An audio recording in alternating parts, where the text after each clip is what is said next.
Jean-Philippe Tanguy, député RN de la Somme, est l'invité d'Adrien Gindre pour répondre notamment aux questions au sujet de l'interview du président de la République sur la guerre en Ukraine. Bonjour Jean-Philippe Tanguy. Bonjour. Vous avez choisi la défaite. Non, écoutez, une fois encore, M. Macron a choisi de faire de la politique politicienne au lieu de parler au nom de la France et tous les Français. Il n'a répondu à aucune des questions importantes qui sont soulevées par l'accord. Mais il a visiblement parlé de vous, sans vous citer, quand il dit choisir oui, de s'abstenir. bien Ce que sûr. vous avez fait au Parlement cette semaine sur le soutien à l'Ukraine, il dit ce n'est pas choisir la paix, c'est choisir la défaite. Mais pas du tout. Écoutez, il y avait trois grands sujets qui ont poussé le Rassemblement national à s'abstenir. Grand sujet numéro 1, l'adhésion de l'Ukraine à l'UE. Plusieurs dizaines de milliards de factures pour les Français. Il n'a pas souhaité répondre.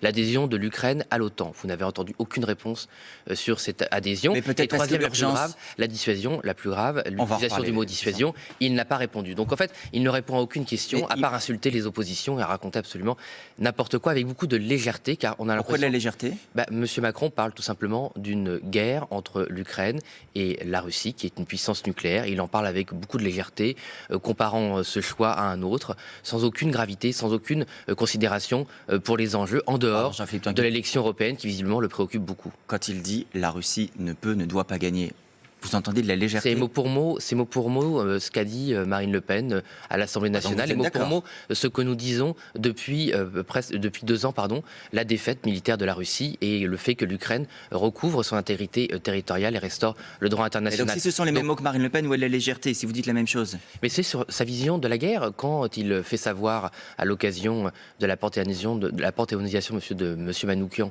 qu'il va, je cite, envoyer des gars à Odessa, comme si on parlait... C'est une citation qui n'a pas été confirmée par l'Élysée, qu'il n'a pas dite publiquement. D'accord, mais ça veut dire que les vous vous journalistes basez français... Oui, je me base sur les journalistes sur des français. propos rapportés. Sur les journalistes français. Moi, j'ai plus confiance, excusez-moi, dans les médias français que dans dans le les chef de propos l'État. On de vous en M. remercie. Macron. Ben oui, puisque je vous rappelle qu'il a été recadré 2 fois par ses propres services. Une fois lorsqu'il parlait d'une coalition contre le Hamas en Israël, recadré par ses propres services de l'Élysée. Et la première fois, quand il a parlé d'envoyer des troupes en Ukraine, recadré également par les services de l'Élysée et l'ensemble de ses alliés. Donc M. Macron, sur ces sujets, n'a pas la gravité qu'avait Jacques Chirac. Où est-ce que vous voyez des Européennes là-dedans? Parce que vous parliez de ces arrière-pensées. Mais À quel tout au moment long- vous vous dites qu'il y a une arrière-pensée, qu'il n'est pas sincèrement en train de vouloir défendre l'Ukraine? Parce qu'il ment sur les oppositions.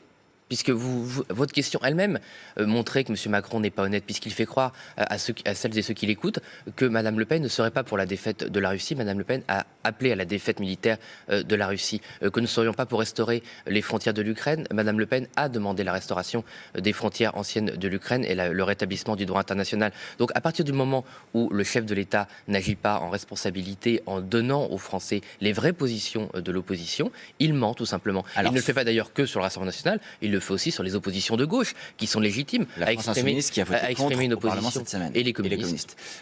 Sur vos positions, est-ce que vous considérez que la Russie est aujourd'hui une menace pour la France? Et bien sûr, dans le rapport que j'ai la commission d'enquête que j'ai l'honneur de présider sur les ingérences étrangères, dans mon avant-propos, je dénonce les cyberattaques, les cyberrançonnages, les attaques sur la réputation et l'honneur de la France que la Russie a mené par exemple en Afrique, où la Russie a gravement déstabilisé avec le groupe terroriste Wagner les intérêts français et les démocraties et certaines démocraties africaines. Nous l'avons toujours dénoncé au Parlement français.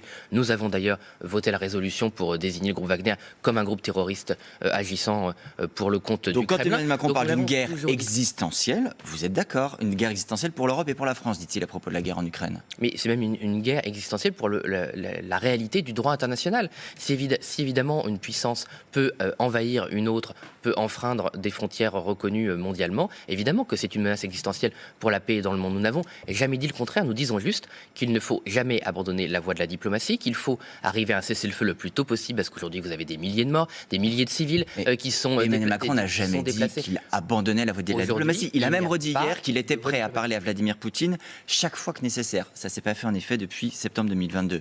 Il n'a Oui. pas dit je ne veux plus jamais lui parler, je ne veux plus jamais discuter. Il faut discuter aujourd'hui, Monsieur Jeanne. Quand la France était occupée par l'Allemagne pendant la Première Guerre mondiale, il y avait des discussions. Le 11 novembre, le cessez-le-feu, l'armistice, s'est fait alors que les troupes troupes allemandes étaient sur le sol national.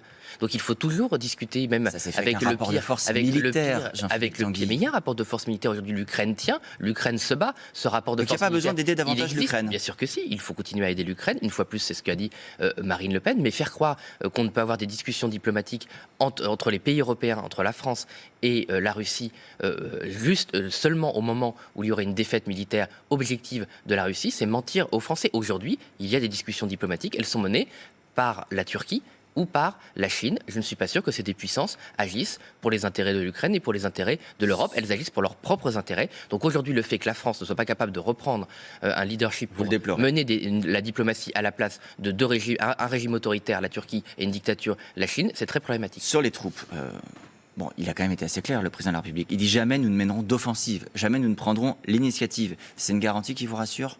Mais ça peut nous rassurer évidemment, mais c'est contradictoire avec ce qu'il a dit par ailleurs. Donc, et c'est même contradictoire quand il dit il pose pas de ligne rouge, il ne pose pas de limite, et il en pose une. On a des propos immédiate. publics hier soir du chef de l'État. Peut-être fondons-nous sur cela plutôt que sur des propos rapportés ou supposés. Il a dit les choses hier. Les autres propos, c'était pas rapporté, c'était ses propos en conférence de presse à l'Élysée et à Prague. Il avait dit rien n'est exclu. Mais en conférence de presse. voilà, donc il n'y avait pas de ligne rouge. Mais moi, cette ligne, elle me va, c'est celle de Marine Le Pen. Mais alors pourquoi disqualifier les oppositions alors qu'il reprend nos propos et nos principes ? Moi, ce qui m'a frappé effectivement hier soir dans ce long entretien, c'est qu'en fait, il reprenait beaucoup de positions de Marine Le Pen. Donc d'un côté, il nous diabolise en mentant aux Français, mais de l'autre, il reprend nos qu'il vous positions. rejoint. Et je le comprends, puisque ce sont les positions les plus raisonnables qui correspondent à l'intérêt de la France et de l'Ukraine. Jean-Philippe Tanguy, il y a des élections présidentielles, une élection présidentielle qui commence en Russie. Elle a quelle valeur à vos yeux ? Quelle valeur a ce scrutin ? Quelle valeur aura le résultat ? Aujourd'hui, ce scrutin a très peu de valeur. On pourra regarder la participation, qui est généralement dans les régimes autoritaires la seule variable qui permet aux électeurs de manifester une petite régime autoritaire, opposition. vous dites, pour, oui, bien sûr. Aujourd'hui, c'est un régime autoritaire dans une dérive de plus en plus... Ça a toujours été un régime autoritaire,